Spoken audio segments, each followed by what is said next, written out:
Nous ouvrons nos Bibles dans Proverbes chapitre 17 verset 16. Il a fait l'objet d'ailleurs de mon exhortation en direct à la télévision.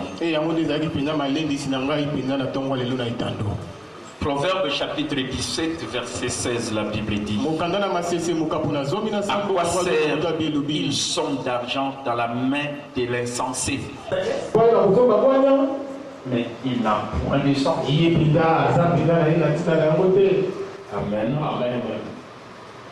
Le second passage, c'est Matthieu chapitre 8.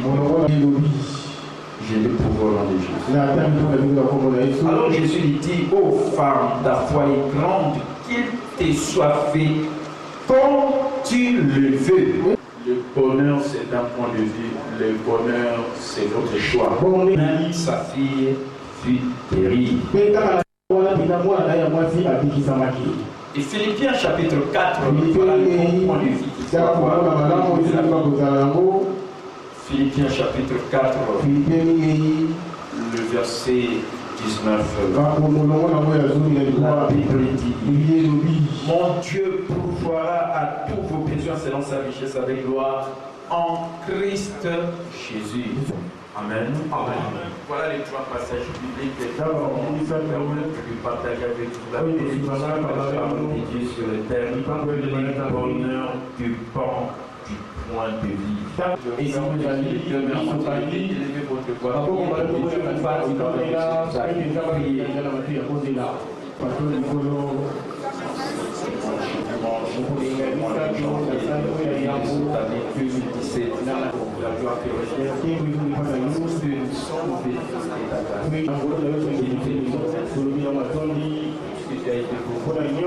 c'est dimanche. Bénissons ta présence. La gloire te revienne. C'est passé dans ce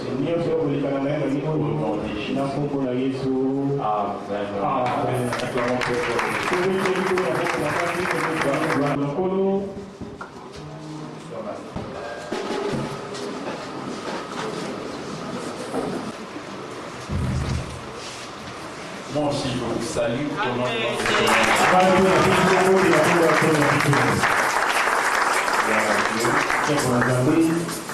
Voilà, je vais commencer à 8h, on ferme la porte, mais payer à ceux qui viennent pour la première fois, pour le faire entrer.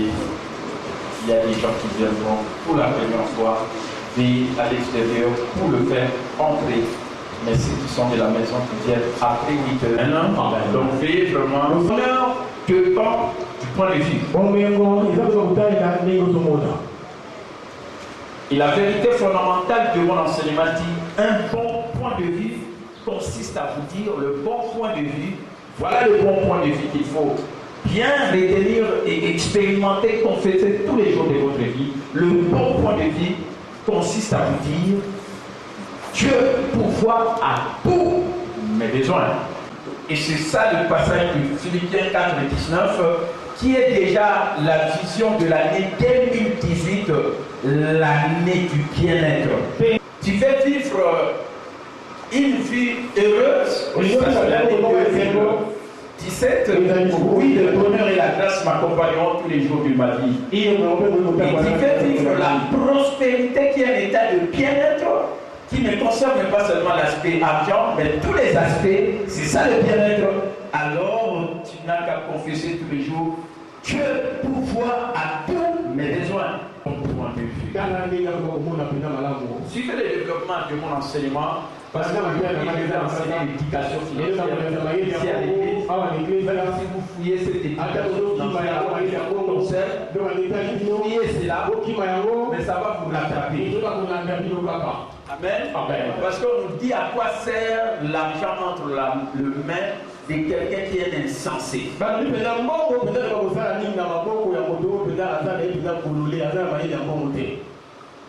Pour acheter la sagesse. Et vous ne voulez pas acheter la sagesse. Or, on achète la sagesse, cette capacité qui va vous permettre de résoudre le problème. On achète la formation qu'on veut acquérir comme l'éducation financière. Mais c'est lui qui est insensé, pour lui, il ne peut pas acheter la sagesse parce qu'il n'a point de sens. Il est insensé. Pour lui, l'argent, il veut la gratuité. Parce que s'il a l'argent, il ne peut pas acheter la sagesse. Si tu as acheté la sagesse va te permettre de commencer à résoudre le problème.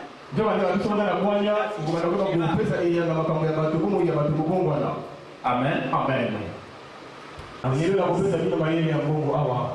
Ça me choque quand je vois les gens qui font sur l'éducation financière. Et quand vous regardez les la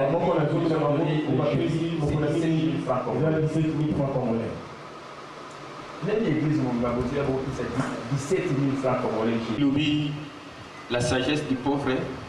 Fait quoi? Et mépriser. À quoi sert l'argent entre les mains de quelqu'un qui est insensé? Est-ce qu'il va-t-il acheter la sagesse? Et les gens ne veulent pas acheter la sagesse. Ils ne veulent pas acheter ce qui peut leur permettre de résoudre leurs problèmes, même sur le plan financier. Les gens veulent la gratuité. Or, la gratuité maintient les gens dans la pauvreté. Si tu veux vivre dans le bonheur, il y a plus de joie à donner qu'à recevoir. Voilà ce qu'il faut comprendre. Sur l'éducation financière. Je vais ressortir la personne riche qui est en vous. Parce qu'en toute personne, il y a une personne pauvre et une personne de la classe moyenne. Il y a aussi une personne riche en vous. Mais il n'y a que l'éducation financière qui peut vous permettre de ressortir la personne riche qui est en vous. Vous pouvez remarquer, même ici dans Réma, c'est comme si les gens ont un mauvais point de vue sur le plan financier. Voilà pourquoi les gens ne s'en sortent pas. Alors que nous sommes dans la phase où il faut les gens doivent s'intéresser à l'argent pour avoir beaucoup d'argent et commencer à rendre les autres dans le bonheur, à aider les autres, à donner, parce qu'il n'y a plus de joie à donner qu'à recevoir.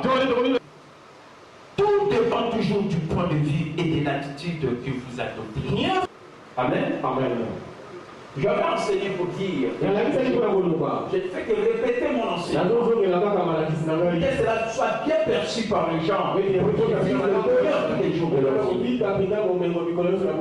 Nous avons ce qu'il faut pour être heureux dans la vie. Mais peut-être nous ne nous en rendons pas compte. Il ne te rends pas compte que Dieu sait qui peut te rendre heureux tous les jours de ta vie. Personne ne peut répondre. Amen. Parce que si tu es venu ici, c'est parce que tu es dans le souffle. C'est ce qui peut te rendre heureux. Parce qu'il y a d'autres qui sont décédés. Toi, tu es en vie. Donc, c'est un élément qui peut te rendre heureux. Et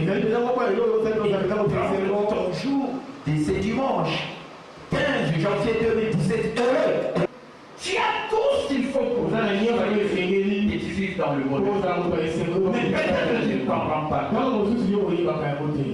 Mais ce qui te manque, et c'est là où se trouve la différence, peut-être que tu as un mauvais point de vue au lieu d'avoir un bon point de vue, et surtout sur le plan financier. Ce qui fait la différence dans la vie des gens ici sur la terre, c'est le problème de point de vue. Et voilà pourquoi il y a d'autres qui vivent dans le bonheur et d'autres vivent toujours dans le malheur. Moi j'ai choisi de vivre dans le bonheur et de vivre toujours dans le bonheur. Ça c'est certain, c'est la parole de Dieu, je crois, c'est les Dieu dit. Mais si toi tu vis dans le malheur alors que tu viens ici, je regrette, tu n'as qu'à changer ton point de vue. Tout dépend du point de vue. Ainsi que de l'attitude que vous avez. Si vos affaires stagnent et que vous songez, je ne réussirai jamais, vous prenez les mauvais points de vue. C'est vrai, tes affaires ne marchent pas, ne tournent pas, ça c'est vrai, tu les constates, mais c'est le point de vue que tu dois adopter ou bien tu dois voir le bon côté. Amen. Amen. Amen. Amen.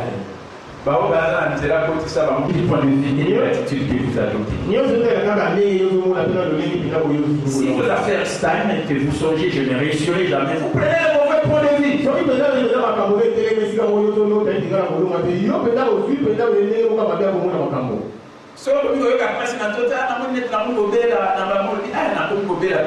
Tu as pris un mauvais point de vue. Le bon point de vue, c'est dire, par le meurtrier de Jésus, j'ai été guéri, au lieu de songer au mal que tu es en train de ressentir dans ton corps. Alors, si tes affaires ne marchent pas, le bon point de vue consiste à vous dire, Dieu pourvoit tous mes besoins. Selon sa richesse avec gloire en Jésus-Christ. Amen. Est-ce que vous comprenez ce que je suis en train de dire? Vous savez, les gens à la télévision, il y a dans les malheurs,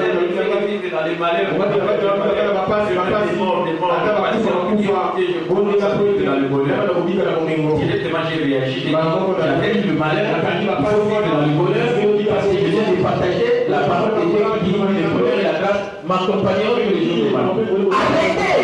Écoutez, quand on dit que tu ne vas pas te concentrer sur ce qui ne marche pas, cela vient à dire en d'autres termes que tu as l'autorité pour empêcher ces mauvaises choses-là d'arriver dans la vie parce que tu as reçu cette autorité de marcher sur les serpents, les démons, les mauvais esprits, c'est toute la puissance de l'ennemi. Rien ne pourra te nuire. N'attendez pas que Dieu intervienne pour changer la situation. Aussi longtemps que toi tu as l'autorité, dis à ces problèmes, ôtez-toi de là, jette-toi de la mer, repoussez cela, donnez l'ordre à ce que cette maladie, ces problèmes puissent partir. Et ça va partir. Amen. Est-ce que vous comprenez ce que je veux dire?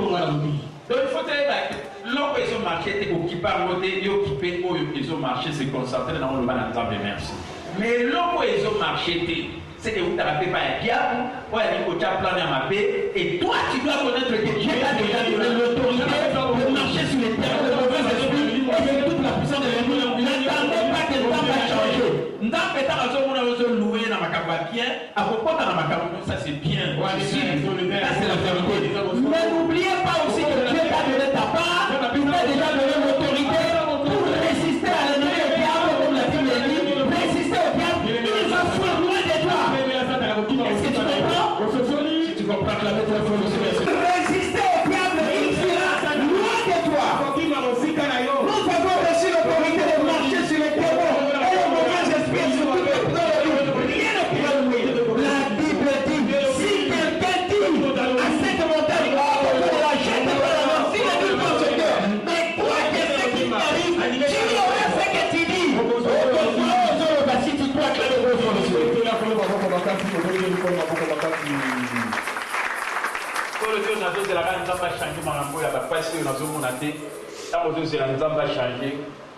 bien que vous louez. Amen. Amen. Comme j'ai fait partager hier sur Internet, ça ne peut pas se faire qu'une seule personne. D'un côté, nous Dieu, et de l'autre côté, c'est la main. C'est lamenté, c'est plein. Mais tu es une personne divisée. Tu n'es pas intègre. Tu es côté moko nzambe zwa lokumu oza malamu côté nzambe ndeni bapasi na ngai ainsi de suite quand tu moko wana ndeni ze botambola non il faut tikana na côté moko point de vue moko oyo eza ya bien luwaka nzambe oyo akose lamante tika yango nzambe asokipe nango soki oyebi ke ute pa diable telaka yango pesa mo mitindo oyo bakolongwa mpe makambo oyo bakochange. Amen. Amen. Bon point de vue. Parce que dès que souffrir dans mon clinique, quoi, point de vue. Parce que la paix dans l'église, parce que ça va pas point de vue à ma paix. C'est pourquoi il souffre. Les problèmes de point de vue, dans le bonheur, ça dépend. Et la manière dont vous comprenez. Et quand les choses ne marchent pas sur le plan financier, au lieu de dire que les affaires ne marchent pas, mais confessez ce qui est bien. Oui, mon Dieu, tu pourvois tous mes besoins selon ta richesse avec moi en Jésus-Christ. Il interviendra, il veille sur sa parole pour l'accomplir. Amen. Amen. Plusieurs ont pensé que la prospérité est synonyme d'argent dans des comptes bancaires à travers le monde. Et prospérité veut dire jouir d'un état de bien-être.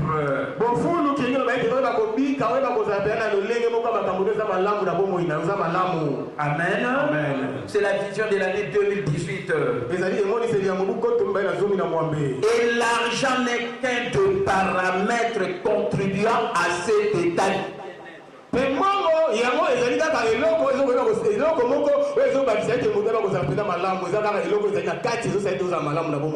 Amen. On te dit journée na baby mawa poison na mbongote. Alors que bazoloba ozana mbongote kukoana mais ozana nini ozana santé ozana nini ozana libota les alliés. Mais c'est ça qui doit te rendre heureux ce jour-là, non pas le manque d'argent. Est-ce que nous comprenons? Voilà pourquoi l'argent n'est qu'un de paramètres de notre bien-être. Votre bonheur en une seule chose, c'est l'argent. Le bien-être concerne tous les aspects de notre vie. Voilà pourquoi dans le 20 ans de Rome, il faut que tout le monde puisse vivre dans le bien-être dans tous les aspects de sa vie. Parce que le bien-être, c'est tous les aspects.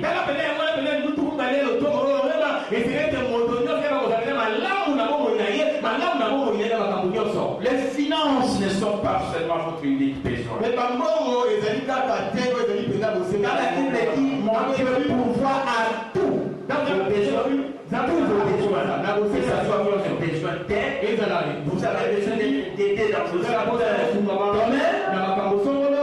Il y a le besoin de sagesse. Vous avez besoin d'acquérir la sagesse pour capacité de résoudre les problèmes. Besoin de force. Peut-être que tu es faible, c'est alors que tu es fort. Comme la Bible dit, tu as besoin de la force parce que tu es affaibli. Besoin de paix dans votre foyer, dans votre famille. Peut-être qu'il n'y a pas la paix dans votre famille. La famille est divisée, mais vous avez besoin de la paix. Votre foyer est divisé. Vous avez besoin de la paix. Il y a quelqu'un à la télévision en direct qui m'a dit, pasteur, moi si n'avais pas ma parole, alors moi si n'avais pas pasteur, on peut la prendre. Mais moi c'est Amen.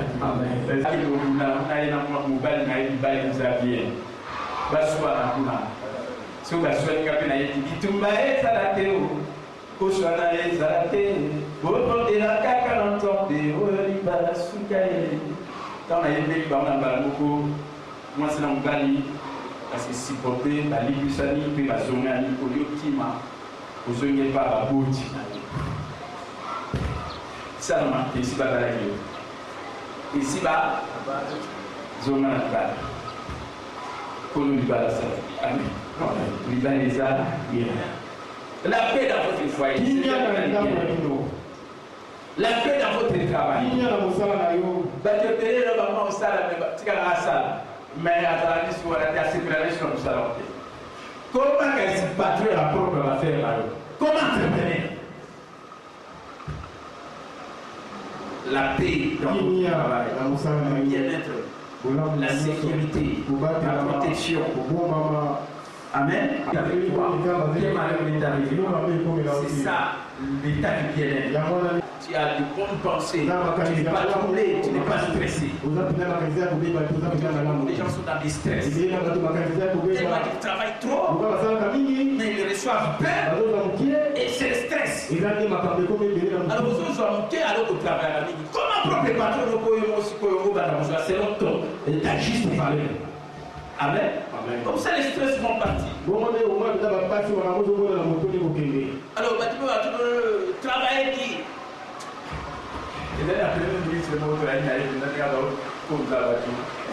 Travailler libre. Mais croissance de moins de 3%. Taux d'échange de maladie en sur l'ambassade là. Mais travailler libre. Aujourd'hui, il faut travailler intelligemment. Il faut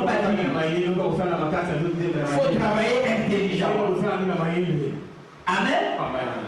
Nous avons travaillé dur. Au foot d'arrêt, c'est l'homme qui a travaillé. Alors, vous travaillez, il va foutre le nez de sécurité. Alors, vous se plaignent. Et vous continuez à vous savoir. Ça, ce n'est pas un état de bien-être. Un état de bien-être, tu travailles et tu réjouis du fruit de ton travail. Et tu travailles intelligemment. Et aujourd'hui, les gens travaillent intelligemment.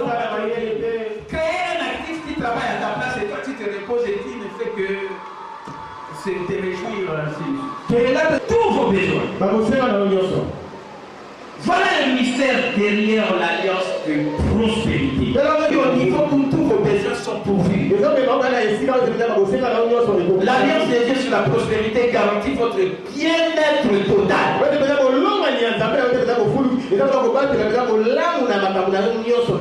L'alliance de prospérité garantit votre bien-être total. Mais les grands problèmes, vous ne mettez pas ces enseignements en application. Par exemple, l'alliance de la prospérité qui a 7 points.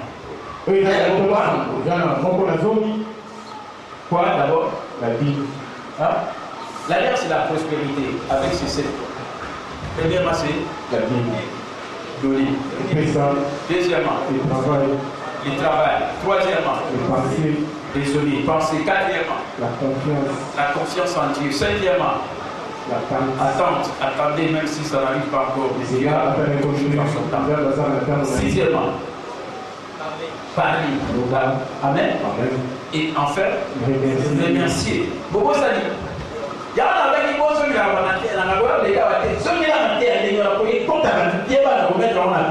c'est ça l'alliance de la prospérité. Et quand on parle de l'alliance, il y a deux parties. Il y a Dieu, il y a l'homme. Dieu a toujours fait sa part, il est fidèle. Mais toi, est-ce que tu fais ta part? Au sein de la part, pour être vivre l'alliance, il y a prospérité, mystère, nous avons pas pour la balle, nous avons n'a pas nous avons le vivre sur ça. Tu ne donnes pas. Comment tu vas vivre l'alliance? Donc, vous voyez, il y a 17 000. Bénédiction de l'éternel qui enrichit. Dieu peut te bénir à tout moment. Et quand il te bénit, Dieu est aussi capable de te donner ta dîme à tout moment. Il ne faut pas attendre à la fin du mois, au milieu de l'année.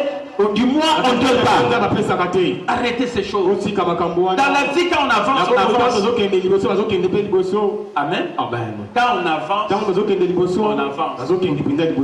Et ça, tu es dans Rema, Awa, Bando, ya, tu es dans la 20e année, offrande de paix, ça va toujours à 500 francs, 1000 francs. Pardon, ça je regrette. Offrande de la côté de la nation, pour romantiser, c'est comme un ébélé, ou à 40 $.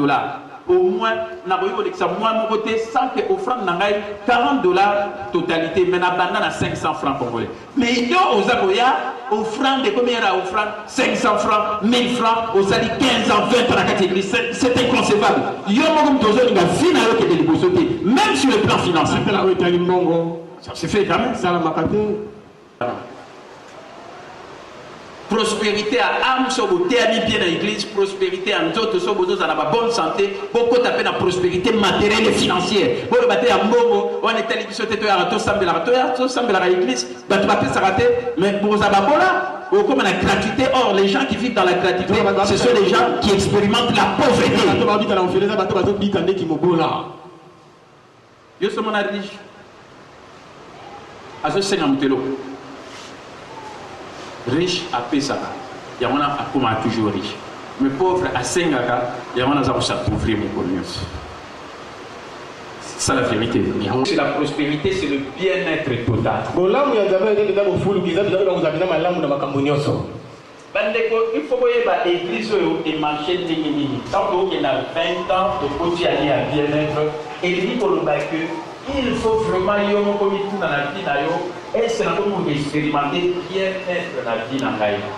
C'est-à-dire que quand tu as monté, mais dans la santé malade, la kimia, la vie, dans ma caméra, surtout aux bien, aux expérimenter véritable bien-être, il y a seulement des gens qui ça n'a pas besoin d'un aïe, ni au chocolat de la bouche dans l'antémonie sur la cobona,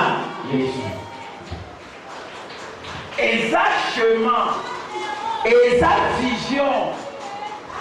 Donc, on a fait la vision depuis 1998, depuis vélo, au moment où on est au pays. Année de prospérité, ça fait 10 ans.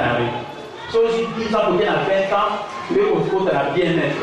Or, ce bien-être, la prospérité, état de bien-être. Donc, il faut vraiment expérimenter prospérité véritable. Pas besoin de rester à bon, mais si il faut expérimenter, on a 20 ans à Réma. Pourquoi en 2020, l'année prochaine, si aujourd'hui déjà, il commence à vivre dans le bonheur tous les jours de ta vie, jusqu'au 1er décembre, mais quand il va entrer dans l'année 2018, il va expérimenter le bien-être qui est la prospérité. La prospérité, c'est un état de bien-être total dans tous les aspects. Amen.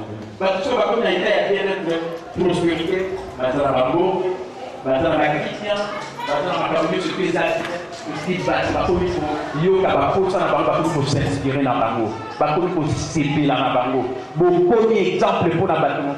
voilà ce que nous sommes appelés à expérimenter. Est-ce que tout là? Amen. Et dans le slogan qu'il faut vérité comment? Prospérer sur le plan matériel et financier. Nous avons la bonne santé physique, le quoi va âme se prospérer. Or, à on arrive à prospérité à âme numéro 1. Parce que nous avons remarqué à un bon point de vue. Mais la table va passer au milieu, va prendre le coup à ma tête, va bateau qui va là. Jamais à nos quels jours on a un point de vue là. Parce que nous avons un point de vue à l'homme. Pour âme prospérer. Après, il y a retombé dans tout le monde, à la condition de bonne santé. Si on ne pas si pour tout les autos, les DT, il y a un ménage qui résoudre les patients, au ministre qui suit, au biki, gloire à Dieu. Ou bien, pour ça, on a le Timanayo, aussi le Piconayo. Amen. Mais si vous avez un problème, il y a matériel et financier. N'est-ce pas qu'il y a quand on est allé à l'auto, n'est-ce pas qu'il y a quand on est libre, on est libre quand il y a Jésus, n'est-ce pas qu'on peut aller à matériel et financier pour que c'est une égalité. Amen. Mais, lui, nous supposons que comme à côté à Bambongo, le communique à Moussous. 17 000 francs pour réel. Ah, pardon. Nous n'avons pas dit à tout. La vie a une négociation massive. Amen. Nous devons nous salaire et faire des métiers. Frère, tu te fais des métiers. Et fais des métiers, Nicolas Bani. Et nous, on le connaît, pasteur, à faire l'effort, il y a beaucoup 100% pour faire la macambo. Batoisa na bango. Et bien là, on y a donc, dis nous, et les métiers. C'est déjà une grande réussite. Son moteur pour contribuer à 1% fort dans l'église comme un pays. Prendre conscience. Contribution à l'église. Frère, l'église comme un pays. On ne peut pas être dans une organisation, dans une église. On ne voit aucun apport des gens qui viennent. On ne voit pas leur 1% des contributions. Alors, si vous avez parce que Baza il fait des leviers pour la leader. Baza il fait des leviers pour la leader. Donc le roi de Boza il fait des leviers pour la leader. Yoza il fait des leviers à Yon côté. Donc l'église a la contribution à Yon. Et ça, sur le plan financier, sur le plan, il y a Nyoso, quelle est ta contribution? Et là, on dit Nyoso paye ça. Mais si on fait dire, on a contribution, à quoi sert la organisation? Ça vient. On l'a vu, c'est parce que tu n'apportes rien. Alors que les faits des leviers, ce sont des êtres humains. Ce sont des hommes. Où chacun doit contribuer à 1% de ses efforts. Pour la réussite de l'organisation. Donc, nous sommes en alliance avec Dieu. Dieu a toujours fait sa part. Il a toujours été fidèle. Mais si les choses ne marchent pas, c'est parce que c'est nous qui sommes fidèles. Mais si tu commences à faire ta part, même sur le plan financier, parce que le premier principe de la prospérité, dans l'alliance de la prospérité, c'est donner. Et si tu donnes, il faut enseigner cette façon de s'aimer pour récolter abondamment. Je répète toujours cet enseignement. La première façon, venez dans l'église en apportant votre équipe. S'appauvrir parce que tu voles ce qui est de Dieu. Nzamba le bina oyo choses aux alongola à 10%. Non a posé tikali kwa na monsieur réparti mais 10% nzamba ko dia kati. So liango yi futa 20% ya ma. Amen. Et puis manini sala lo le fondement na bu franc qui te fondement na 10. Apportez dans la maison du trésor. Mettez-moi de la sorte à l'épreuve et vous verrez si les écluses des cieux. Si je n'ouvre pas pour les églises, si je ne répands pas sur les donc l'eau, la bénédiction, non pas naturelle, mais surnaturelle, et où ta canadime, il y a un petit fond, la gamme penza pakiti, pour pas pour l'eau avancer. Après, et on a offrande de volonté, on a nzambe maboko pambate, ko yaka l'église té. Soko na ndako no kanisa ki nazo ki église, il faut na luka offrande na ngai zanga te na mema. Mais aux gens église aux yaka ndenge wana, oyo kamate obimi, bate yo ndenge wana. Apportez dans la maison du trésor vos dîmes. Vous me volez dans les dîmes et les offrandes. Et voilà pourquoi quand tu viens à l'église, ne venez pas main vide. Il faut insister parce que une façon de c'est la pauvreté. Bolini fait éducation financière. À quoi sert l'argent entre les mains de l'instance? Déjà la qualification est insensée, mon limite à un bon est insensé parce que tu ne peux pas voir l'éducation. Donc après, offrande, troisièmement au monde. Celui qui a pitié des gens prêts à l'éternel qui lui rendra ce qu'il dit. Chaque fin du mois, la fin du mois, mon surtout, pèse sa part au monde. Au monde. Une seule fois par mois. Quand on a enregistré au monde, les nécessités dans le besoin. Les arabes qui dans l'équipe sociale, l'équipe sociale, ils ont fait l'organisation alors que motorio dans l'économie sociale, pesaka au monde na yo. Kanisa la paix batu susu.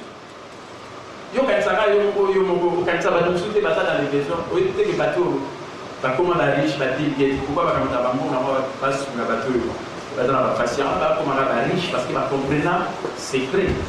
Bazo bien dans l'étoile de la bateau la pauvre pour battre ça va pour s'enrichir parce que dans le livre va toi sur ba bola ou sur la biso et bazo sur la bonne ascension.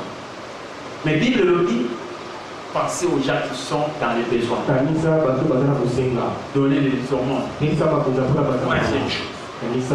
Quatrièmement, les pasteurs enseignent comme j'enseigne. Partagez votre vie à votre enseignant. Bachaka panier à Galate 6, ça au monde en Ouest, à 10 000 francs, 5 000 francs, et qui fait 1 000 francs. Motonio surtout à eux, on va faire sur Galate 6, car on va y mater. Bon, on va dire, on va vous mater à l'eux, passer pour aller dans la terre, mais bâtonner sur tout le monde. Tant que on va panier à Galate 6, tu peux aller en plus ça.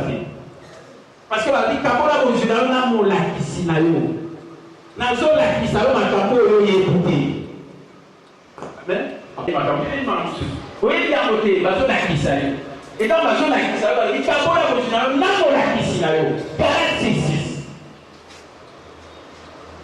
mais quand la chaka indimanga ba 5000 francs quand la même bateau ça va galer 6 na edika ba on va faire ça kate ba faire ça kate. Alors, si on fait comme vous voyez, on va y battre comme il y a un bureau pas pour la montagne. Tant qu'on fait ça, on fait 30 000 francs congolais. Mais 20 $. Pour passer là, on a déjà passé 4 tonnes. Avant la dignérer en ligne.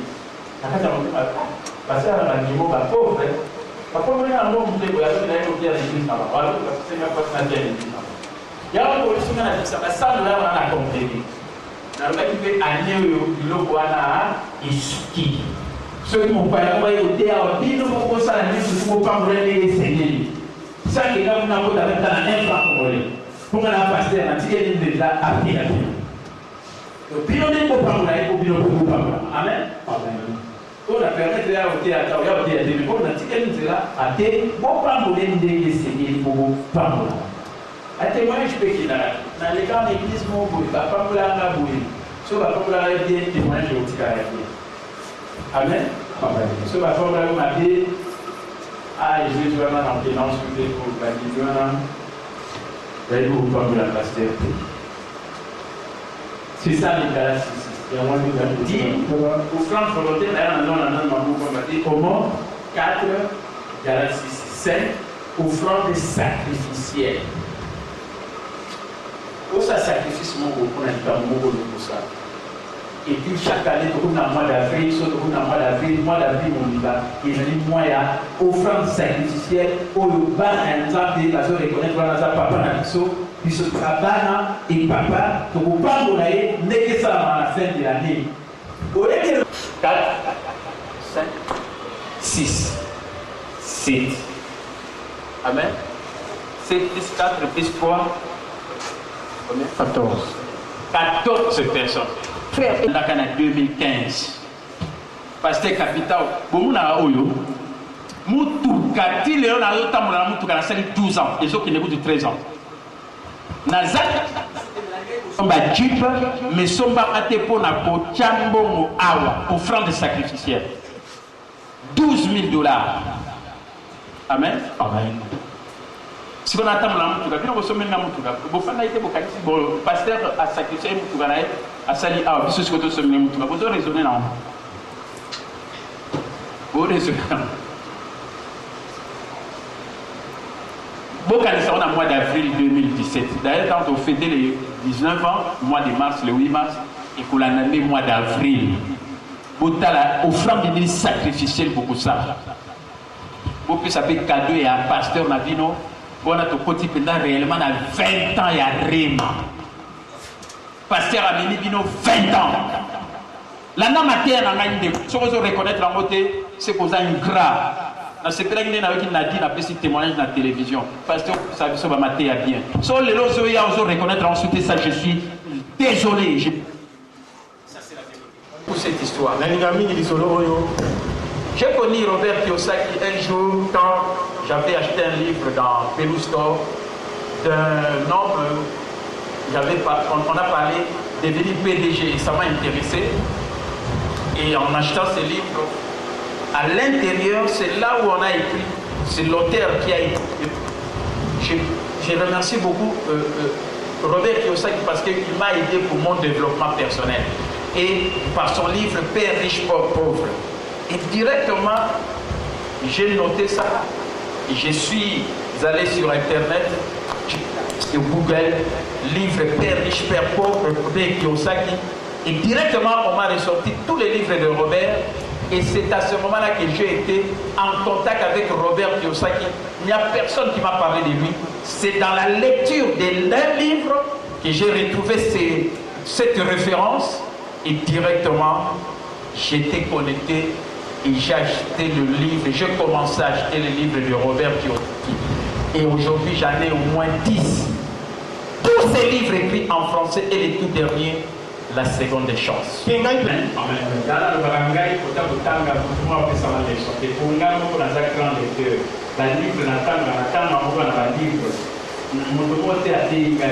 Et directement la côte peine à sauver la livre et les lots à très haut niveau.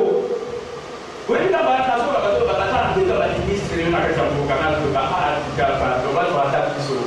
un défi. Aujourd'hui, la défi que soit bon pour l'élection. Pour la mailler, aujourd'hui, ça la bon pour les gens. Amen. Parce que on va bon, on va l'examiner mailler. On l'examiner mailler. Amen. La politique, c'est pas la politique, c'est la carrière c'est pas comme la carrière. Il y a des difficultés de l'État. Peut-être qu'on va pitcher. Amen. Maman, je dis. Ça va défier la situation difficile, ça va la situation difficile. Il y a un bon. Amen. Bon, ma bénédiction. La bonne ministre, la tête, vous créez l'initiative, vous contactez directement aux yeux de ma direction. Et vous dites dans le département en Amen. Amen. Voilà la le besoin de développer, il y a pour lancer la défi à l'Union. Et là, il faut c'est ça la débat. Dis-nous. Nous avons une côté, nous avons aussi bien en bois, nous avons des beaux carottes. Pour ça, nous avons matière. Est-ce que nous avons la même? Les autres, nous avons ça, que nous avons patron, nous avons patron.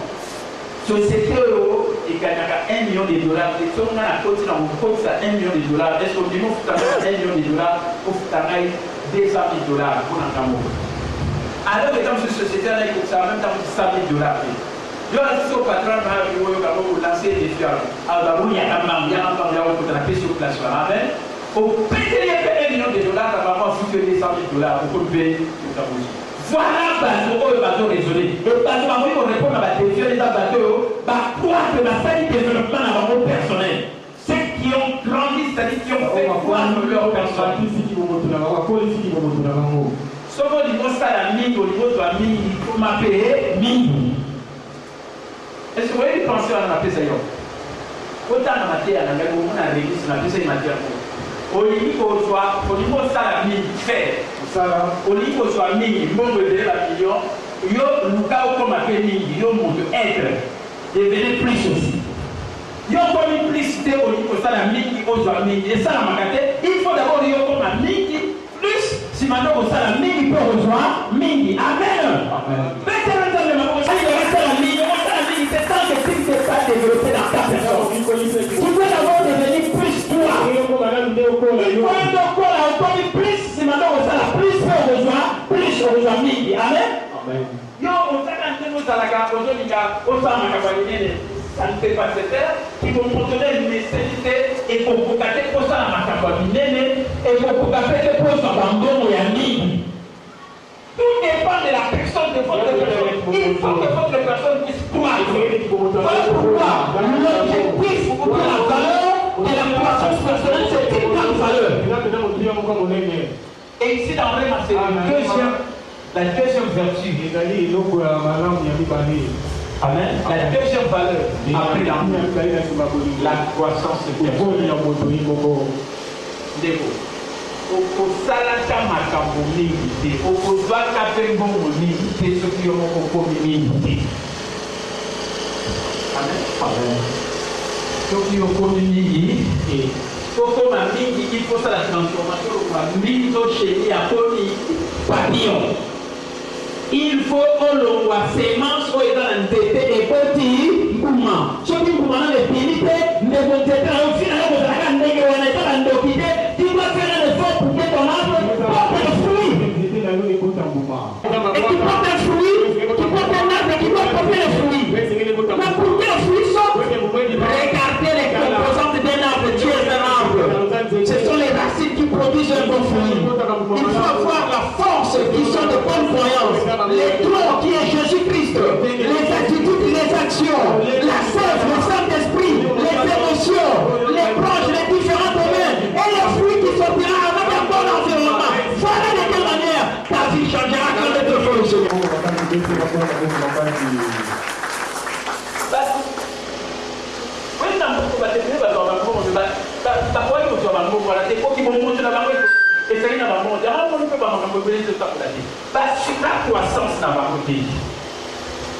Il faut que tu le transformes. Il faut ça la mine aujourd'hui, il faut qu'on m'a payé. Yo, comme ami. L'on va y pas vous appeler comme moyen, comme excellent. Tant que l'on comme excellent, les beaux, on reçoit la banque qui m'a parce que qui vont montrer et qu'on qualité, n'a le lingue, il y a des locaux qui sont soit fait aux autres ça. Amen. Un peu après on devient adolescent. Après on finit comme adulte. Yom Toye si dans l'église, même pas dans l'église, on peut Canada la télé. Mais il y a un bébé spirituel. Même quand on est le prix, on a la mais ton qualité. Amen. Amen. Amen. Amen. Nous avons un processus qui est moins élevé pour la première fois. Dieu au bandia au banana au comité pour Canada. Bien que vous ayez juste un déguisement dans la mission en table, mais un dégât à croissance pour un déguisement pour Paul na batrika mibale oyo bakufaki na Yesu moko akotaki de justesse na lola me ntango azali na mokili ese yakolaka ayebaka kobimisa bebe me lokola andimeli Yesu na ekolusu yango na Yesu abai na ye lokolo ndimenga okotala lola ata ngai akoti me eske akolaki Est-ce que vous comparez à Paul, apôtre, Paul, on va dire, je cours vers le but pour saisir le prix de la vocation céleste de Dieu en Jésus. Paul qui a écrit prix de la moitié du Nouveau Testament. Est-ce que Paul a brigand ou la compagnie dans l'eau de justesse? Non, Paul, non. Soyez pas compris, les amis. Soyez pas ici quelqu'un, il faut que vous allez le voir à Paul. Oh, même j'ai combattu le bon combat, j'ai achevé la course et j'ai gardé la foi. Acclamez très fort le Seigneur. L'écriture formait les gens comme des pauvres. J'ai combattu le bon combat, j'ai achevé la course et j'ai gardé la foi. Non, quoi à la justesse. Vous connaissez pas la paix, on a la paix après, on a la paix après. Non, on a marié tout après. Après, on a marié sur le go Koufa. Et quand on go Koufa, on dit à la vie à Yesu. On y a dit des justesses. Donc, pour qu'il y ait un côté, on a fait le chemin, la vie chrétienne. Pour l'église, à d'autres grandes femmes et à d'autres servir. Amen. Amen. Amen. Tous à la Paul. J'ai combattu les bons combats. Les bons combats de la foi. Pas les combats contre les diables. Pas les combats de l'habituel. Pas les combats pour le diable ou le Satan. Le bon combat de la foi. Parce que dans la foi, il y a des obstacles à votre foi. Combat à la foi, c'est-à-dire combat parce que aux ans qu'on dit, vous choisissez ce que vous n'êtes pas un ensemble, mais qu'on dit, maintenant, on est dans l'obstacle. L'obstacle est dans l'incompréhension. Il faut le mouvement pour qu'on dit, maintenant, je ne suis pas un ensemble. Amen. C'est ça le bon combat de la foi. Pas combattre les diables pour perdre votre temps. Alors que Jésus a déjà combattu les diables, la victoire de Jésus, c'est notre victoire. Amen. Vous devez avoir un peu de ça. Comment est-ce que vous avez des diables là? Et ça, on a tous ces gens qui ont des diables. Par le ministère, on a la ligne et puis on a dit, mais qui m'ont battu les points de vue, ma paix. Comment est-ce que vous avez dit, yes, ça, vous dites, c'est la diable, la paix réglementaire. Maintenant, alléluia, gloire à Dieu. Aux âmes à l'amour. Amen. Combat, c'est ça, combat de la foi. Amen. La matière,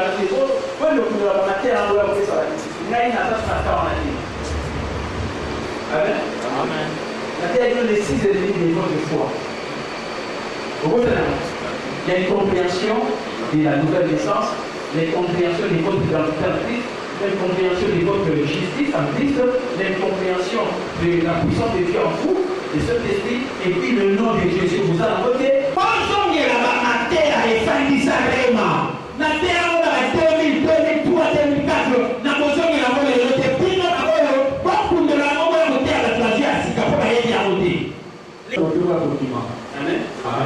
Si vous avez une compréhension au bout de la nouvelle naissance, à vous dire que vous n'êtes pas dans le déjà, pour nous demander, pour permettre l'État de vous n'êtes pas dans le pour éviter que pour prendre la Sika, et le gars, si quelqu'un t'a pris, c'est une nouvelle personne, les choses anciennes sont passées, et voici que les choses sont devenues nouvelles. Amen. Dans la Sika, dans ma soumou, il y a un goyam ou la mot. Non, pour toi, il y a un goyam ou la soumou. Il y a ça, il y a un goyam. Il y a des pénions sur la point autour dans l'eau. Amen. Alors que le dit si quelqu'un t'a il est une nouvelle, les choses anciennes sont par exemple à Kaladia pour le monde esprit na yo oya sipeye na molimo na yo puis au tali ya sika. La nouvelle naissance c'est pas seulement des esprits, mais seulement occupe-toi de ton âme et de ton corps. Ça c'est ta part. La part de Dieu c'est ton esprit et si tu reçois Jésus, tu as la vie de Dieu encore. C'est bien le nouveau. Mais ils sont dans une compréhension à la nouvelle naissance. Autant d'incompréhension à l'identité na yo kati na Yesu. Oyebite oyo zali na Yesu lokola lelo na église epele bateyaka bato yaka bakambola yo yaka basikola yo yaka obundisa diable seke bayebi identité na bango te kati na Yesu. Yesu sakambola biso esi akwikisa biso esi apambola biso voilà oyo Seigneur yeba voilà identité na biso ozali onzambe alobi ozali kozwa onzambe alobi kozwa ozali kolingwa lokola nzambe ozomona fatina.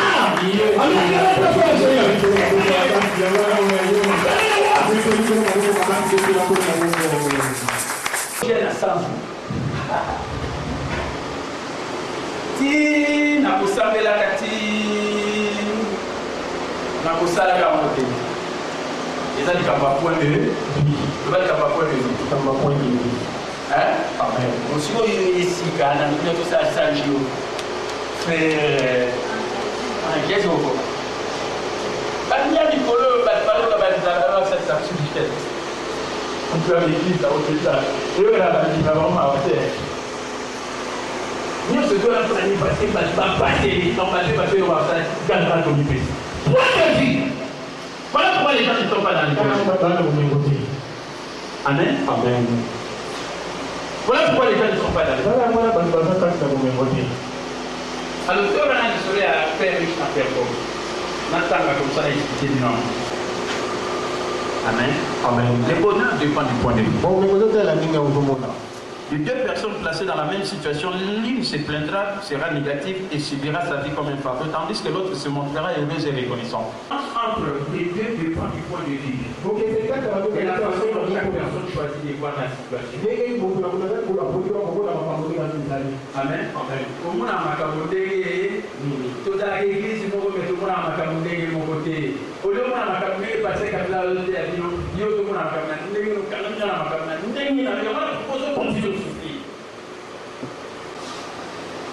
voyons le point de vue du père riche et du père pauvre et de Robert Kiyosaki.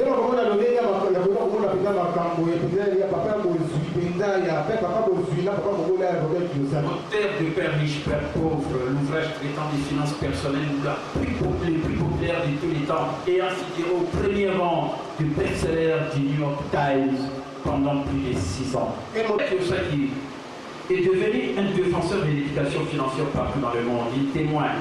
Mon père pauvre était un homme très instruit et détenait un doctorat, mais n'avait pratiquement pas l'éducation financière. Il jouissait d'une certaine autorité dans le monde de l'éducation, mais de pouvoir dans le monde réel. Car il n'a jamais terminé ses études-là.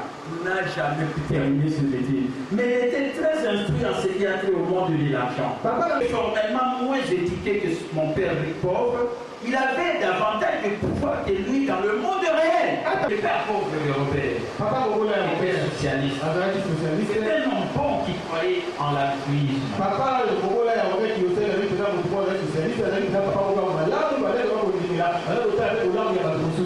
Et le père riche était capitaliste. Lui aussi était un homme bon qui croyait aussi en l'altruisme. Robert Kiyosaki disait la même chose à propos des deux hommes parce que c'est vrai. Il disait, tous les deux étaient des hommes bons qui croyaient qu'il était possible d'aider les autres. Mais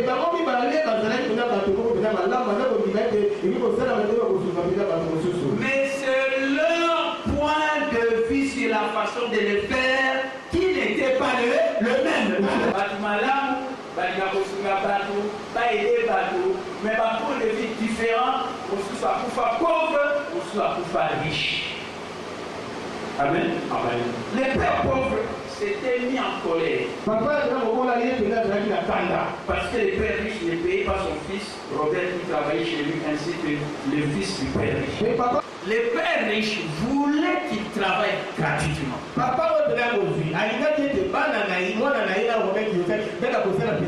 échange de leur temps, il leur enseignait à être riche et généreux. Ça n'est pas une magasin, mais seulement en échange de la bino, on a tout à dire que vous êtes dans un magasin, on a deux jours. Boti kangana la kisabino maïli beaucoup ma riche puis ma généreux la riche va au kaba. Amen. Amen. So yo le bien so pour le magasin et si on va te foutre en bon na besoin ma fille na autre na pour ma riche na pour ma généreux foutre en bon bon wedima ce qui est grève na grève aux na maté abaté le lobby au premier riche à Bella on va te dire. Voilà ma vision va donner les arabes. Amen. Amen. Amen. Amen. Mon temps là dans cette église, il y a ça les nzambe, il y a pas foutailler, pas passer bon. Mais ce sont pas passer. Mais on se va passer maïe au yébi au que font l'église, il y a beaucoup de passer au la loi de l'église. Allez. Alors, pour se font l'église, finalement on peut va bon temps, nous avons fait un million. Amen. Amen. Mais ce qui est là au lieu de la personne va bon. Mon livre, vous avez des théories qui vous permettent de faire l'église. Voilà pas les Amen. Ni va où là, awa, la kima, la kete. N'a pas appelé l'église n'a pas oublié. L'église n'a pas oublié ça, ouais. Vous savez que vous allez se faire un peu. Avant de la télé, il faut que vous fassiez un peu de la vie. Ça va? À Cameroun. Au moment où je faisais 20 ans, vous avez avec mon interprète, regardez si vous avez une cassette église de l'Église. Ah!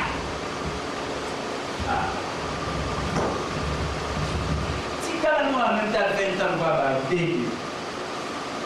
après le 8 mars, le cas est si quand vous voyez, nous avons commencé à dire pendant le théâtre. Comment l'église? Pendant le théâtre, on peut de la volonté. Au théâtre, la ministère.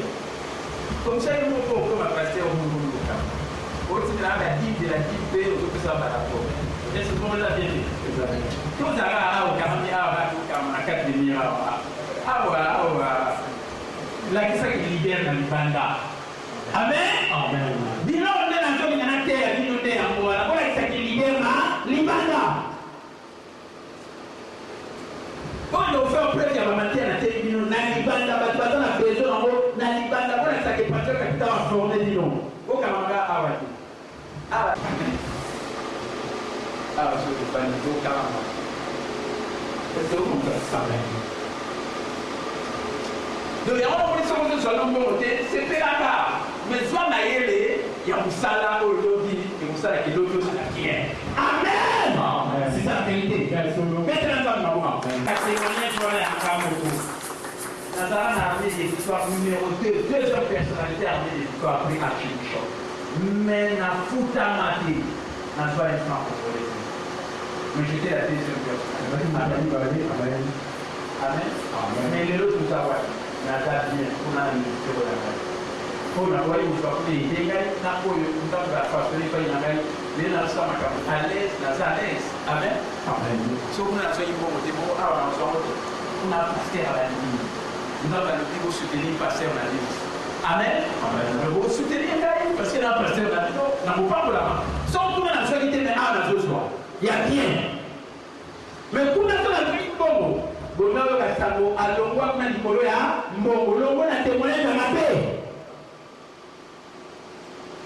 Amen. L'ongwa, on a témoigné jamais. Même dans Moussala, sur le Sala, pour nous faire un bon karaté, nous avons besoin de mailler à Moussala et pas au Sala. Pour qu'un jour sur le coué, au Moussala, la continue. C'est ça qui est beaucoup plus avantageux. Amen. Si on a un bon coué, puis maintenant, syndicat. Le syndicat va souffrir, il n'a pas patrouille à la société. Pour la syndicat. Sur la syndicat, la société, la vie, on s'en de la garde au moi. Tout ça, ma vie. Est-ce que vous avez la femme? C'est la vie. N'attendez pas, vous allez profiter de la manière des pots de ceux qui l'ont vu. Vous avez la tête, futur n'a eu pour profiter de la vie de la vie n'a eu pour vous. Amen. Mais si vous savez, dans le moment, pour me concentrer dans le moment, vous avez tenté pour la macambo. Vous avez besoin de la formation on peut perdre alors que le futur n'a pas de formation. Le futur n'a pas de macambo bien. Parce que la situation est trop difficile. Et la connaissance, c'est le nouvel argent, la nouvelle devise. Amen. Amen. La connaissance, c'est ça l'argent. On dit comme un riche, il faut avoir la connaissance. Si tu n'as pas la connaissance, c'est le malheur dans ta vie. Mon peuple périt faute de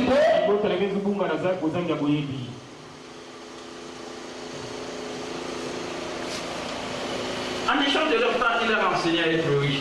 Mon père riche instruit, pauvre, voyant les différences, il y aurait ce que pas un point de vue dans l'unité à connaître sa matière. Mon père riche, on a revers à zéro.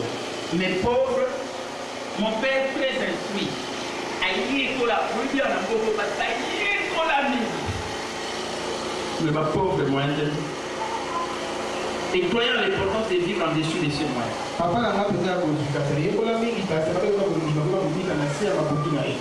Mais mon père riche nous a souvent dit à son fils et à moi, au lieu de vivre au-dessus de vos moyens, efforcez-vous d'accroître vos moyens.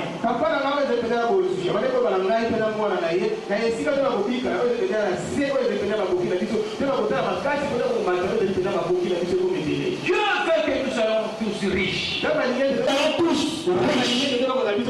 Dieu veut que nous soyons tous riches.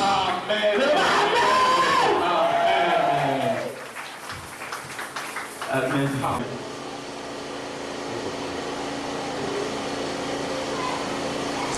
Voilà, Dieu veut que nous soyons tous riches. Nous pouvons augmenter nos moyens au lieu de vivre en dessous de nos moyens. À l'intérieur de chacun de vous se trouve une personne riche, une personne pauvre et une personne qui appartient à la classe moyenne.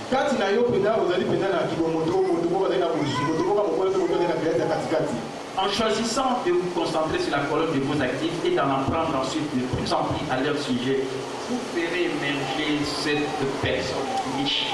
C'est l'éducation financière qui fait ressortir la personne riche.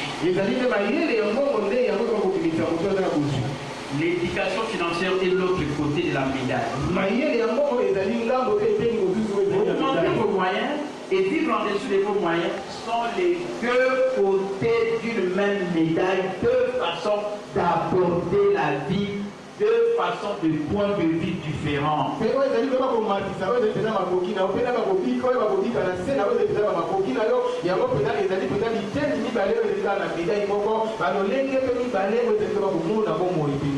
La plupart du temps, la sagesse populaire dit que nous vivions en dessous de nos moyens. Mais et c'est comment avec la création d'actifs et une augmentation de nos moyens. Amen. Vous voyez que ça vous dit n'a pas tout. Donc pas que vous voyez. La église beaucoup, comme c'est pas la bonheur, comme c'est pas la malheur. Et ça, il y a point de vie. Pas point de vie, point de vie. Donc, ça, il faut comme on a bonheur, comme on a bon point de vue. Amen. Amen. Batumi les papa ya riche na papa ya pauvre. Même si vous riche à faire riche, même si vous faire pauvre, pour la dame faire des mois na azoli la mois na ngai vraiment na zo regretter pour na mbo côté na même que nous va petit de comme testament azoli la na pauvreté na yi. Pour ni avec un point de vue à ma vie. Point de vue à ma vie zali. Na j'ai un exemple il y a mon quoi son éducation financière. Donc, on va vendredi le 20 quand vous allez maquiller. Amen. Amen. Papa est pauvre et à modeste pour ça, il y a le finaïe. Après, si tu es compris, après, ça, moi, on n'arrive pas. Après, ça, c'est pas tout. Nous avons aussi en dessous à la moyenne. Voilà conseil. Voilà le point. Vivez en dessous de vos moyens. Au lieu de vivre en dessous de vos moyens, vous le validez. Tu peux expliquer ça? Comme ça, si on touche à 100 $, il faut le valider. Non, on vit à 100 $, on touche à 100 $, on vit à 100 $. Donc, la pêche des cas, point de vue, vous aurez 100 $, maintenant, vous vivez quand même ici à 100 $. Bon, qui millionnaire au plus de l'eau, comment? C'est naturel, mais comment? N'a pas mentalité, vous vivre en dessous de vos moyens. Oh, sur la bambo, il y a un table, ce qui est à 100 $, donc vivre en dessous à 100 $, ou quand ça coûte 200, ou quand ça coûte 300, ou quand ça coûte 1000, ou quand ça coûte 10 000, ou quand ça coûte 1 million en dessous de vos moyens. Voilà le conseil à papa pauvre, à la limite, c'est pas moi.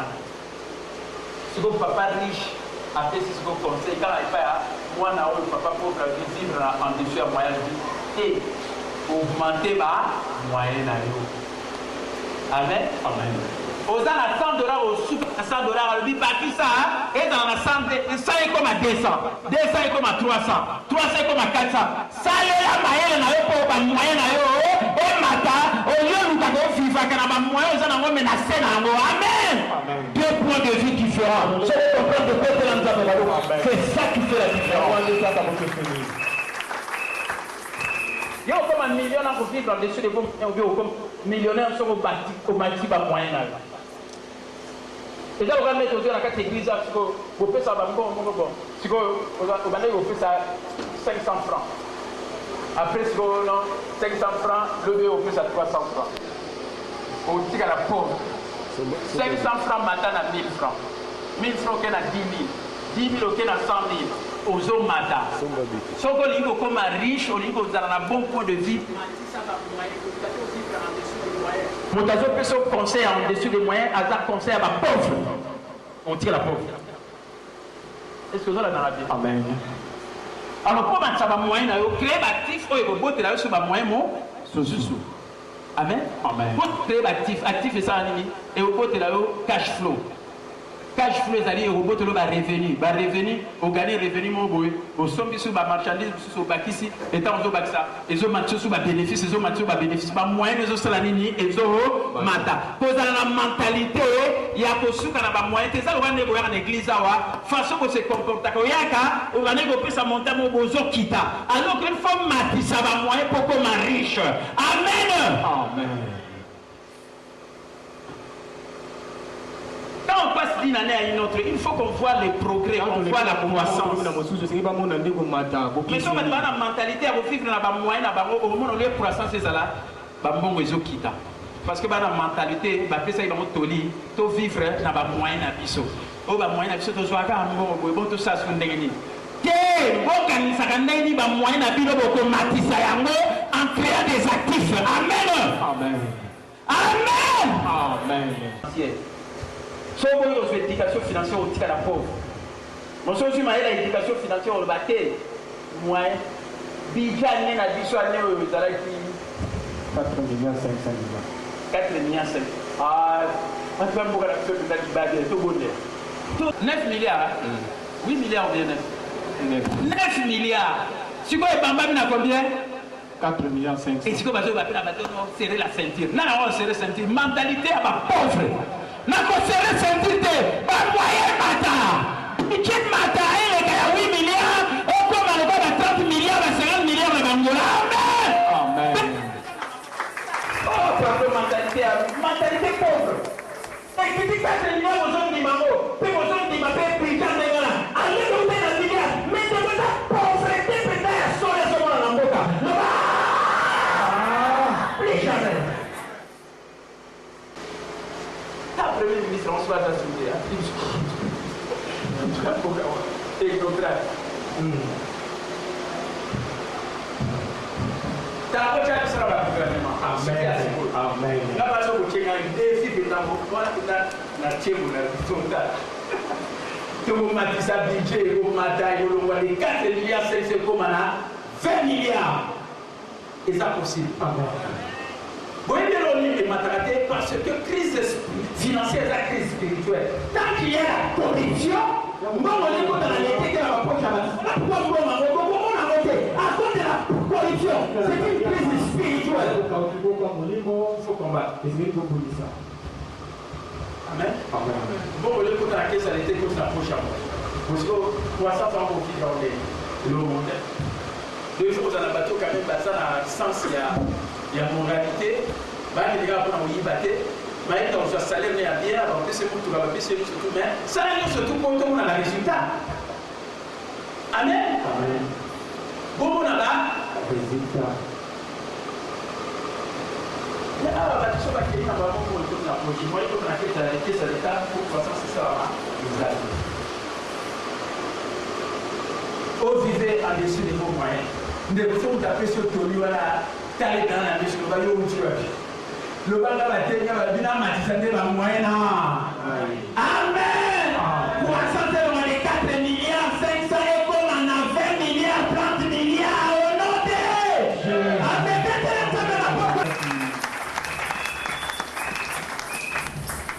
Sur l'église peut évoluer. Sur budget église, les avatars sur 10 000. Année mon boulot. Il faut aller au monsieur comme à 15 000. Année on monsieur comme 20 000. Année on monsieur comme 30 000 au matin. Nous sommes au budget église et qui financé ce que ça m'a dit. C'est que vous bobo là c'est quoi dans l'église. Il faut voir c'est pas là. Amen. Amen. Amen. Oui, je suis allé m'amener les bandes ici pour nous. Mais seulement il faut faire pour ça. Na rema ija rema et mataka toujours malgré que batika la montée et mataka malgré que dès la bateau va faire ça les gens la bateau mon tellement que bamou va s'occuper ça le pour la prendre ensemble à la maison sous il y a monté de nous ça la question mataka mais la réalité que l'église so balandi moko na moko acontribue nde budget na biso na lobi ndenge na yeli yango ekozala multiplié fois 4 ndenge ezalaka réellement ekozala multiplié même par 4 même fois 5 mais la plupart ya bato totalaka ndenge balingi awa bato bazopesa te alors bato na ndenge na bato bazwa na kati eglise bazopesa te mais siko budget na bino mata ndenge mais so ozomona yango ezomata ntango somoni mutu moko ntango ye na ye azopesa ye moko mbongo ya 50 personnes ye moko nalobi bien 50 personnes ye moko amen nombre ya bato bazalaka na rema ndenge ezalaka ebele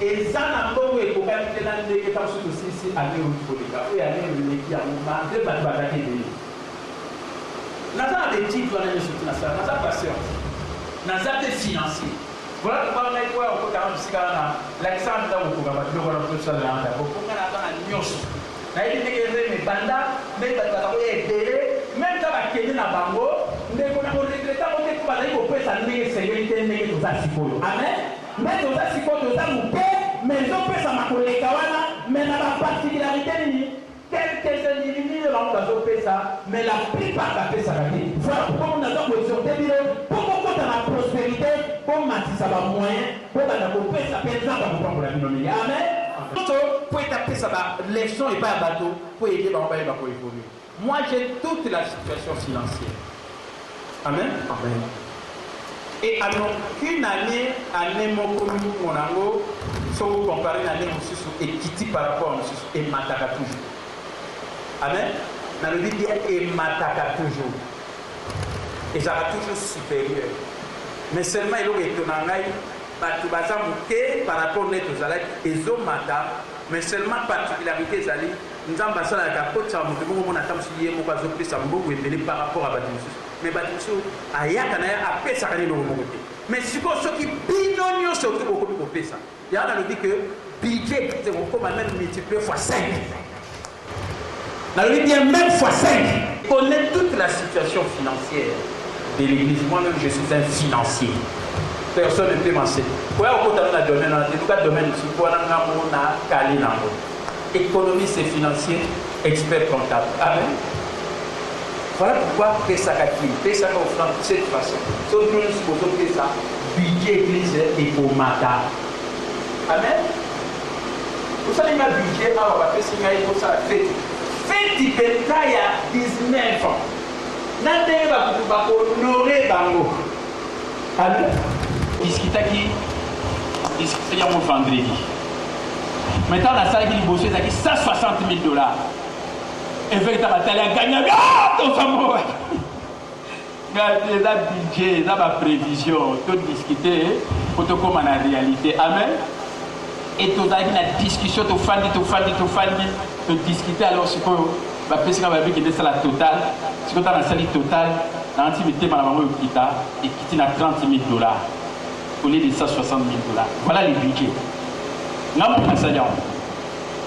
Amen. Pour la financier. Nous avons tout souhaité. Au moins, le gouvernement est là, ce qui est le pour ta biso. Pour toi capable de savoir que plus on a raisonné, on a fait si mal. Amen. Avant d'expert, nous allons décaler le colangaï pour la idée solitaire. Dans mon niveau Pamba. Amen. Le budget a besoin de 30 000 $. Je crois que c'est quoi au Simba. Ça va intérieur baillé. Tu l'as ici bango. Tu as foutu la bango. Il y a un homme de Zubiso. Moi, bon, épelé. On a moni awa. Combien? Restauration déléguée. 3 850 $. 2310. Il y a un homme de Zubiso. Bambo épelé. Et puis, 15 000 $ parce que.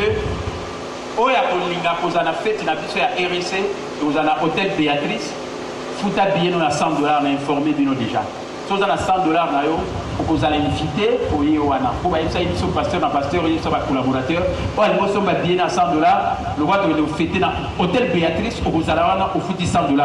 yango na ndem teke biso 15 000 $ awa parce que tu tiens 150 000 personnes à 100 $ et puis c'est 15 000 $. Mais on a des abambons, on ne pas y aller. Amen. Mais tu continues à mon budget. Tu le dis au cas où tu as fait féliciter, puis tu montes au salaire là. Amen. Au moins, on a un budget. On a un PCBino pour confronter nos. Pour tu as le moment à faire ça. Quand on a pris ça $100, peut-être $100 n'a rien au Kénanio. Mais donc, ça va contribution, c'est comme si on a $250 ou bien 300 pour la moto. Amen. Pour l'anniversaire, l'église, pour toi, responsable. Si vous avez payé dans mon compte, il faut l'accepter. Vous avez payé dans mon compte. Après, ça rappelle le rôle de la moto, vous avez payé dans mon compte. Il faut corriger, Bino. $100 on va bénir sur l'union. Oui, on va monter. Amen. Diacre, diaconne, $50 dans mon tour. Banquier intermédiaire, $75. $75. Banquier Nibaleva. C'est tout ça, c'est le 8 mars, nous avons dit que nous avons fait l'église, les événements. Donc, vous vous vivez en dessous des moyens. Augmentez les moyens. Amen. Amen. Augmentez les Moyen. Amen. Mettez les moyens. Augmentez les moyens. Maman, vivre en dessous des moyens. Augmentez les moyens. Bon, ça a déjà la totale. Il faut que nous ayons budget dans la vie. Budget, il y a $500.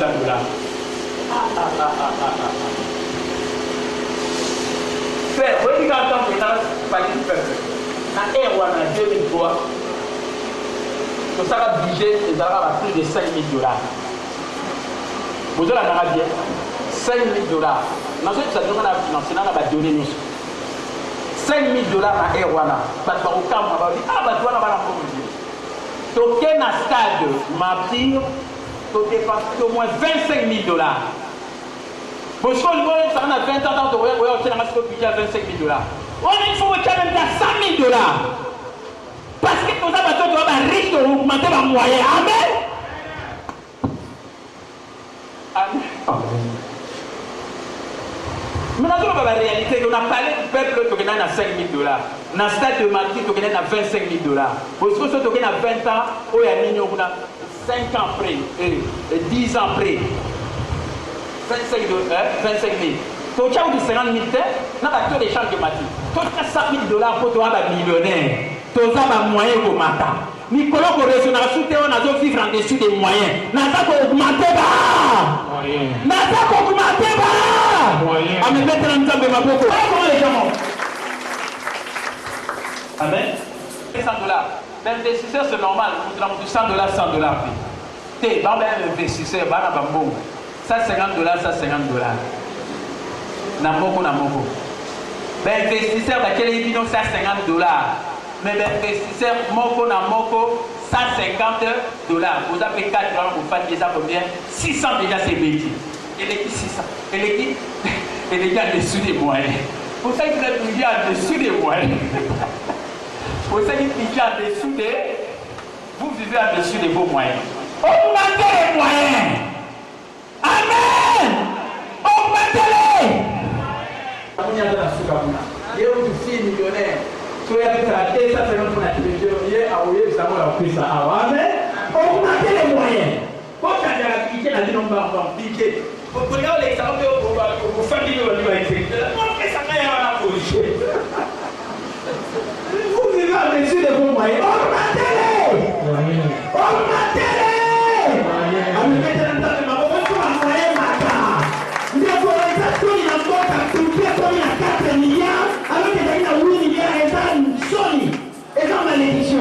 Il faut que vous ayez la malédiction. Tout ça, la bénédiction. Amen.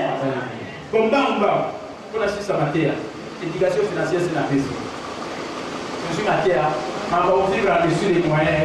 Il faut augmenter bas. C'est un salaire même marqué comme les amis $5 500 et comme à $1 500. Yo, non, $500, n'a dit $500, n'a pas des condos, n'a dit à monter, n'a dit à des condos. Aujourd'hui, il y a des condos comme à la poisson. Amen. Bon, protocole. Bon, protocole $125. Augmenter les moyens. Protocole $125. Comment tu as dit combien? Il nous montre que ça arrive. Protocole, augmenter les moyens. Et on va des 125 comme à combien total? Ah? Combien? Ah? Des 125 à combien?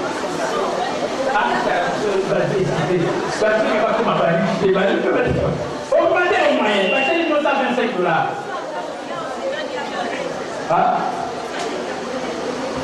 Donc là, il y a des choses qui sont très graves. Donc, il faut ça combien? Faut ça combien? Bon, ça, on va dire. 12. Bon. 13. Bon. Mais, aussi, on va dire $10. Il n'y a pas besoin de la cause, vous l'avez dit, vous l'avez $10. Tu n'as pas eu de pour la $10. Vous pouvez avoir $10. Aussi, on va faire qu'il a plus $10. Dans au moins $20. 20 fois combien? 13. Le matin.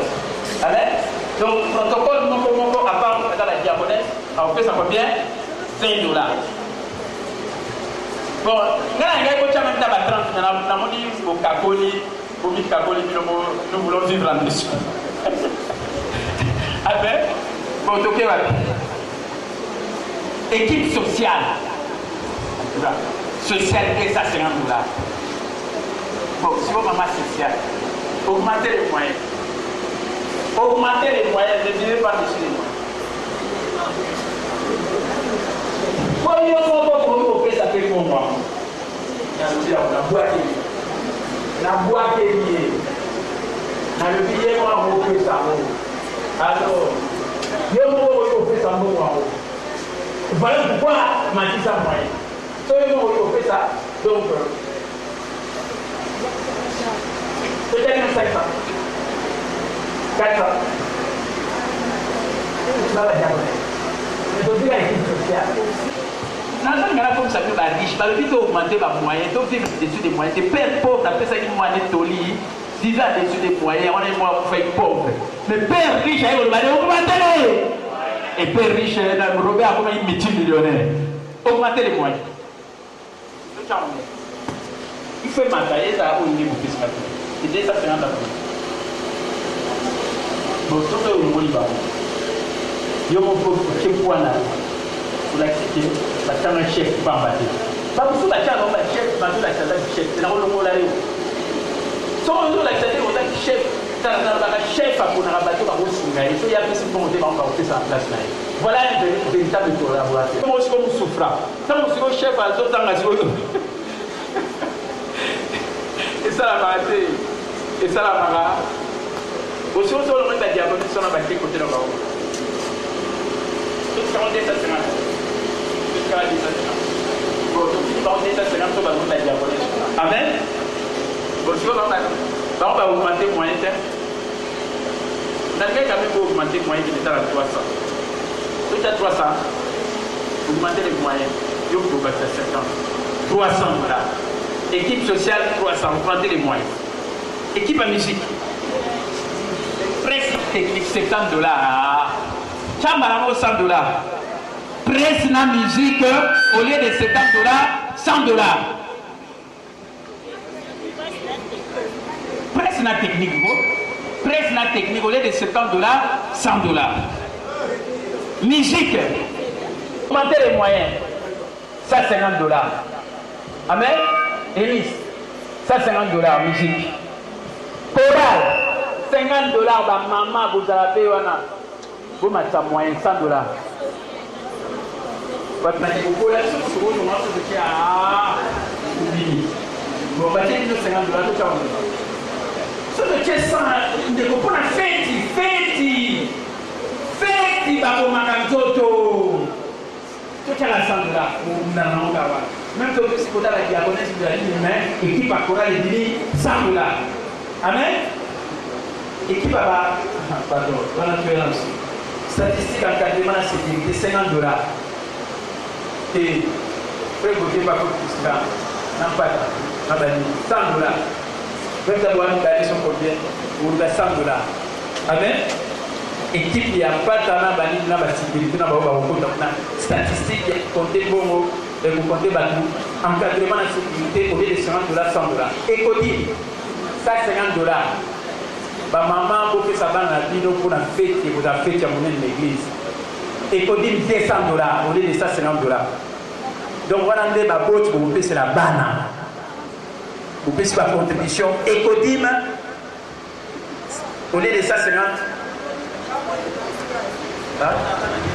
Hein? Kasi na banana bango na bango. Amen. So bango va faire ça dans sous $100. $200.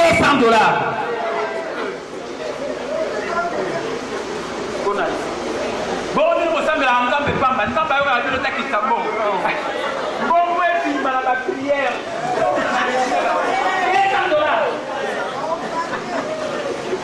Au nom de Jésus, Amen. Mettez la jambe de ma photo, acclamons très fort le Seigneur, augmentons nos moyens, ne tirons plus en-dessus de nos moyens. Papa, moyen d'habiter au matin, pour comme on a ma forme révélée, faites rouiller ma couronne de ma souci dans le bonheur. Nous n'en pas pour la Lidoba. Amen. Amen. Gloire à Dieu. Ce va panier rapidement. Rapidement, on nous amène les paniers, on a dépassé la gamme. Amen.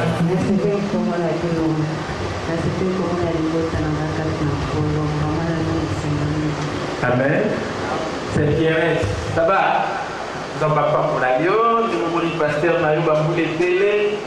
Moi, on a vraiment investisseur à royaume. Amen. Moi, on a regardé après ça 250 émissions la seule à la télévision. Mon souci payé. Négoya, beaucoup, il y a papa. Ba faire na yo sala na douane na o sala awa ekeke liboso ba moyen na yo pe na proclamation au nom de Jésus reçoit to yo se to ila nzamba ko kisela yo o yo se za pour ça monter na yo séjour malamu na Kinshasa na Kongo la Jésus Christ. Amen. To bete nzambe mabuku voilà livre en dessous des moyens pour augmenter au contraire de nos moyens et tous nos moyens sont augmentés. $50 comme on a $500, on a $500 comme on a $5000. Par moyen de ce matin, la proclamation au nom de Jésus. Qui a fait, qui a 19 ans, même $2 millions, nous avons des temps de moins possible, mais tout est possible à celui qui croit. À cause de moyens qui sont augmentés, Seigneur, nous parviendrons parce qu'avec toi nous ferons des espoirs et nous ferons des grandes choses avec toi. Je bénis ton peuple, je bénis la semaine pour tout un chacun, au nom de Jésus et toute l'assemblée des adieux. Après moi, oui, les bonheurs et la grâce m'accompagneront tous les jours de ma vie. Déjà dans la maison de l'Éternel jusqu'à la fin de mes jours.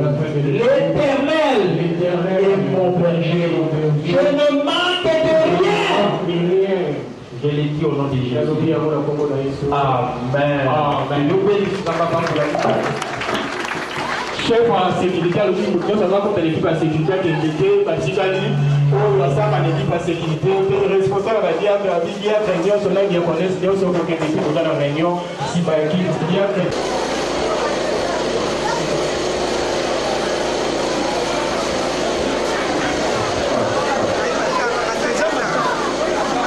maman,